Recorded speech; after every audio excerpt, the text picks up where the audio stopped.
রাজ্যের 5টি গঙ্গা ঘাটে অত্যাধুনিক টার্মিনাল তৈরির উদ্যোগ নিয়েছে রাজ্য পরিবহন দফতর।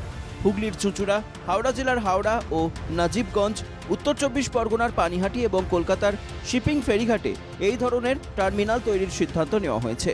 চুঁচুড়া লঞ্চ ঘাটে তৈরি হবে দোতলা টার্মিনাল। সেই মতো সোমবার ফেরিঘাট পরিদর্শনে যান প্রকল্পের দায়িত্বে থাকা পরিবহন দপ্তরের আধিকারিকরা। উপস্থিত ছিলেন পুরসভা ও জেলা ভূমি দপ্তরের কর্তারাও। আপনার যে নতুন জেটটি আর পুরনো জেটটি যেটা আছে সেটাকে কানেকশন বিটুইন দুটো টার্মিনালে কানেকশন একটা বড় টার্মিনাল হবে, আর যেটা পুরনো জেটটি আছে সেটা রিপ্লেসমেন্ট। ওটা G+1 হবে, দোতলায় যাত্রী প্রতীক্ষালয় হবে, যেটা গঙ্গার একদম ধারে, কাঁচের সারসি দেওয়া থাকবে, মানুষ ওখানে অপেক্ষা করতে পারবে, বসতে পারবে। দোতলা টার্মিনালে হোটেল, রেস্তোরাঁ, বিশ্রামাগারের ব্যবস্থা থাকবে।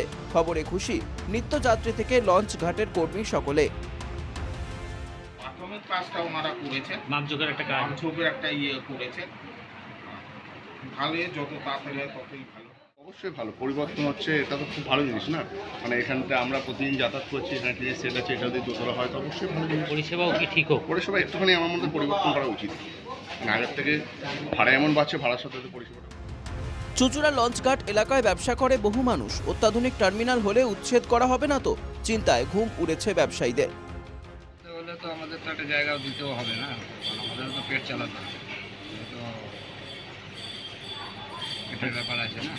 আপনাদের কথা মাথায় রাখা। আমাদের কথা মাথায় রেখেই যদি হয় সব কিছু।